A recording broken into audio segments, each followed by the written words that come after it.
that many aren't able to be here today with us.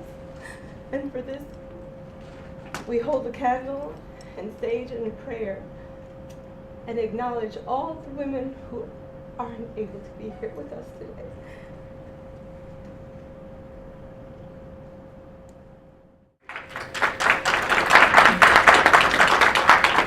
If anybody who is on Twitter want to encourage you to please hashtag return us. Some are already out there and we're seeing it, so we want to encourage you to do that a little bit more. Post the event on Facebook as well. The next speaker is going to be Stephanie Franklin.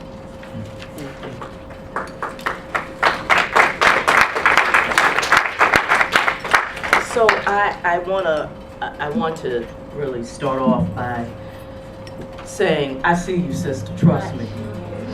And I speak about you all the time in spaces where I'm in Latin American regions and I don't see us. Okay, so you are recognized. I wanna thank so very much Iman Drame. You put together a really fabulous panel of women I really feel honored to be sitting with. And all of you in the room, I thank you for coming, because I think this is a very important presentation for you all to hear. And so, my name is Stephanie Franklin. That is my birth name. Like my sister Yvette, I do practice a traditionalist path, a Yoruba path, called Ifa. I am an Iyawo, I am an Iyalorisha, and my name is Ifa Tayo Adejoke Iwinyemi.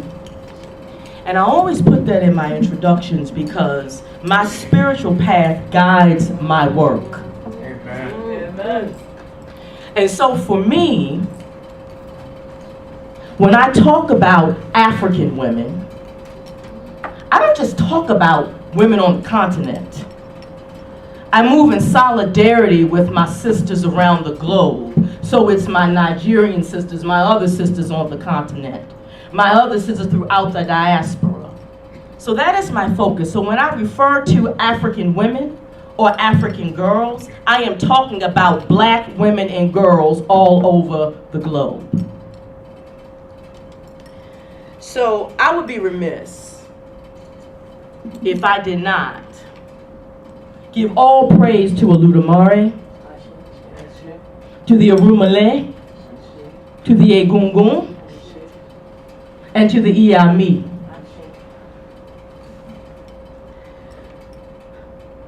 The title of my presentation is African American Girls in Foster Care and the Overmedication of Psychotropic Drugs, Threatening Her Right to Survival and Development, Bodily Integrity, and Self-Determination.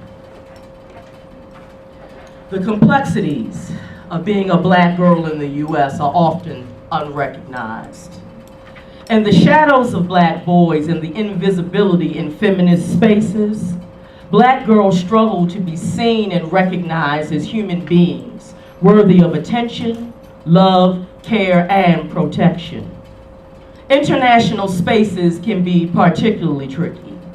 Living in the U.S., a country that's known to be an international powerhouse despite its horrific human rights record abroad, but most importantly, at home. It lives to show the world that it is superior, and in some cases, people who reside outside of the U.S. believe that, carrying the stereotype that we are all rich and hold power and privilege. This stereotype erases the challenged existence that Black girls in the U.S. experience in feminist spaces, often finding the plight of Black girls in the U.S. under-discussed or not discussed at all. The legacy of enslavement of descendants of Africans enslaved in the U.S., compounded with her intersecting identities of race and gender, heighten her vulnerability, leaving her open to bias, prejudices, and being seen as half-human, unworthy of full recognition of her humanhood and her human rights. This history lends itself to dismissing black girls, viewing her as hypermasculine and less feminine than other girls of varied races and ethnicities. This bias in perspective influences how systems label and subsequently diagnose black girls who are experiencing trauma, leading to the prescribing of psychotropic drugs, which are mind-altering drugs that threaten her survival and development, bodily integrity, self-determination, and ultimately her dignity. So having said all of that, I want to talk a little bit about foster care children and why I talk about them a lot. Not only has it been my work in the world along with culture, but foster care children are very marginalized children that we don't hear a lot about in these spaces. We hear a lot of discussion about kids in the juvenile delinquency system, but we don't hear about foster care system. The foster care system, and generally they start in the foster care system and then they may end up in the juvenile delinquency system and then they may end up in the adult prison system. So we talk about from foster care to the prison pipeline, okay? So let me share with you a little bit of data. So as of September 2013, there were 402,378 children in foster care in the US. 42% of those children in foster care are white, and white children comprise 52% of the US child population. And when I say the US child population, I'm specifically speaking 0 to 18, or 17, excuse me. In foster care, 24% of black children are in that system, and we comprise only 14% of the US child population. 22% of Latin children in foster care, and they comprise 24% of the US child population. Okay, and then the statistics lump other groups together, which I have a problem with, but this is what they do. So 9% of other races, or they say multiracial, and that includes American Indian, Alaskan Natives, Native Hawaiian, and other Pacific Islanders, are represented in foster care at 9%. And then they break down individually in another space where you receive data what that comprises of, and that's less than 1%, this population of the US child population, okay? So, you notice that the largest disproportionate population in foster care are Afro-descendant children. Now, you will hear oftentimes in spaces that indigenous children are disproportionately represented in foster care, and they are. But the largest percentage are black children, and I'm bringing that up for a reason. I want to talk to you about psychotropic drugs. Who in here knows anything about psychotropic drugs? Okay, so a few people know about psychotropic drugs. So they're mind-altering drugs. They're psychiatric drugs. Okay, that's what they are. They're prescribed by psychiatrists. Okay? And so I want to tell you that foster care children are prescribed psychotropic drugs 9 to 11 times more likely than other children. And they are mainly prescribed atypical antipsychotic drugs. We have children under the age of 5 who are prescribed psychotropic drugs in this country, including infants as young as a year.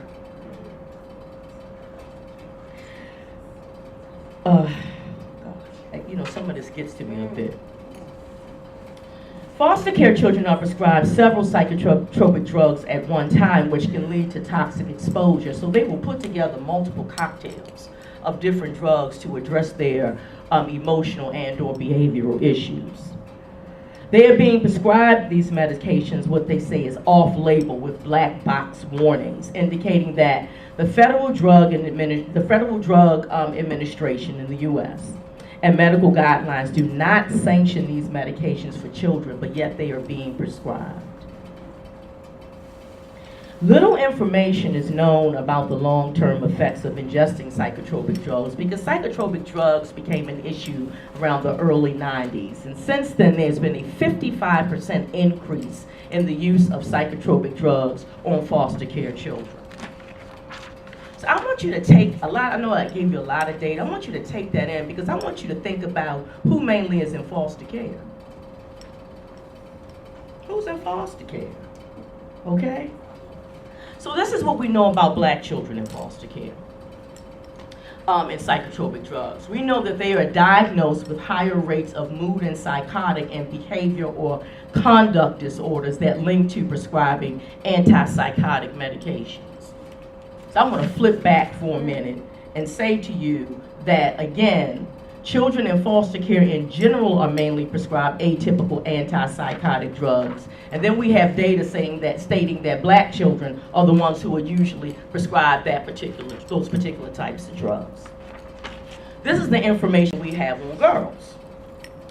And I say girls in general. They're diagnosed with higher rates of depression. We have no disaggregated data, right? Disaggregated quantitative data on the rate that psychotropic drugs are being prescribed to children by race, ethnicity, age, and gender. We don't have it. So let me tell you what I do know about the overmedication of psychotropic drugs on black girls.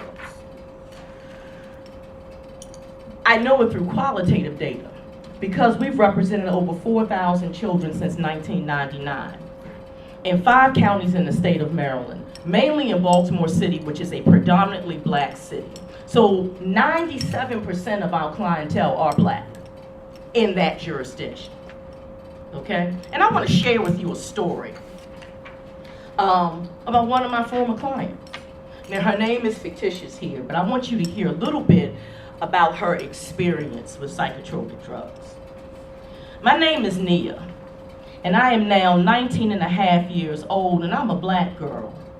I was in foster care since I was 13 years old and had been in and out of residential treatment facilities my whole time in foster care, close to 6 years. I came into foster care because I had been sexually and physically abused. I was diagnosed with ADHD, which is attention deficit hyperactivity disorder, bipolar disorder, post-traumatic stress disorder, oppositional defiant disorder, depression, mood disorder, diabetes, and obesity. I was prescribed Congentin, Concerta, Depakote, and Geodon. The medications made me sick. I didn't feel like myself. I didn't feel right. I felt off. It made me sleepy all the time and out of it. I had thoughts of hurting myself and sometimes other people. The last time I was in the residential treatment facility, I was 18, and I told them I did not want to take the medications. They would force me to take the medications. I started hiding my medications and not taking them. The only medication I would take was for my diabetes. Sometimes I would feel very aggressive. I was criminally charged later on as an adult while in the facility for assault on a staff person. So I hope you see in her story, right? She's just one of many stories, the multiple systems that she crosses as a result of being in foster care and what her experience has been as a black girl. So I want to talk a little bit about what we know of some of the side effects and long-term consequences of psychotropic medication. Now, remember, these are new. They just kind of came on the scene in the early 90s, so we don't really know much. There hasn't been a long time to determine what kind of long-term effects, what are the side effects that will happen with these children. So these are some of the things that they do that we know of now. Is that they suppress and disrupt normal brain development and function, that they alter chemical levels in the brain, that they impact mood and behavior, that they can be diagnosed with what's called tardive dyskinesia, which is a neurological disorder that involves involuntary movements of the lower face. They can have a shortened lifespan up to 25 years for long-term users, and antipsychotics can lead to shrinkage in the brain. We can't talk about psychotropic drugs without talking about Big Pharma now, can we? We have to talk about the pharmaceutical system and how continually black children, specifically black girls' bodies, right, are always being used as a testing ground. Because why? We're not valued. Because why? We're not valued. We're the disposable population in this developed first world country that everybody sees as an international powerhouse, but yet it treats its own black people, citizens, who came over here through the transatlantic crossing, descendants of Africans enslaved in the U.S., and they still want to dispose of us in 2016. I want to say that they still want to dispose of us in 2016. They're killing our children in the streets. They're raping our women. And nobody gives a damn.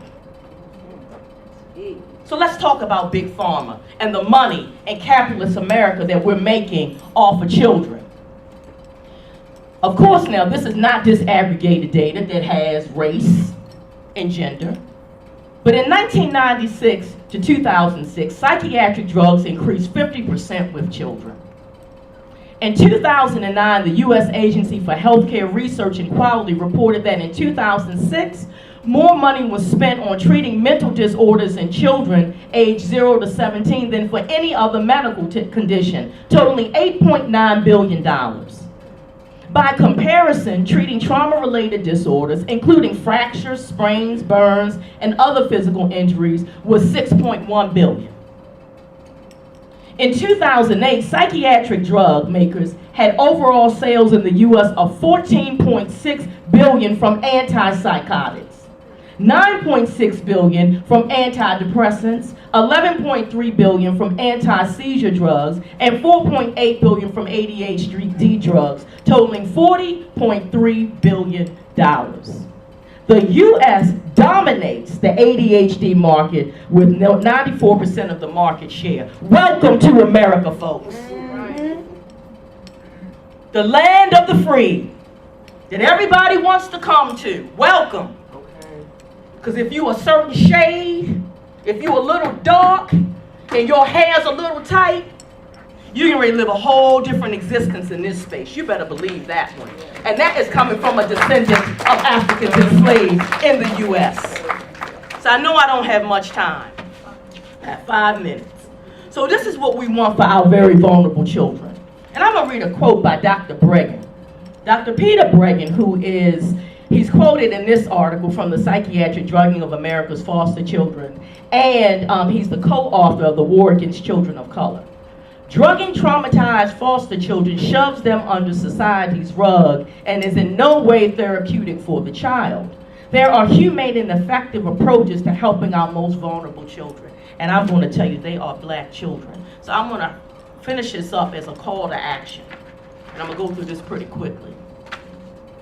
So in 2014, when I raised this issue before the CERD treaty body, when the U.S. was up for its review, it made the concluding observations, and I was ecstatic because I was the only person there talking about this issue. This issue had never been raised, so it took a lot of advocacy to have it done. So in the concluding observations, the CERD treaty body stated that at the next periodic review, the U.S. must report out about the rate that African American children in foster care are being prescribed psychotropic medications. We have to fight for our babies, y'all. We really, really do. We have other ratified treaties, very few ratified treaties in the U.S., I may add, but we have the ICCPR and CAT. I'm just going to talk really quickly. I can tell you the acronyms, what they mean later. We need to utilize those treaties to hold the government accountable for making sure that our lives are better for black women and girls, period. So what happens is we get these passages on the international level, but unless the government is held accountable and unless it's brought on the local level, it won't happen. You gotta push from the streets, baby. So I'm gonna talk like a descendant of Africans and enslaved in the U.S. You gotta push from the streets, baby. Because that's where the action is, that's where the energy is, that's where the brilliance is, and that's where the change is going to come from. It is going to come from what I like to call the streets.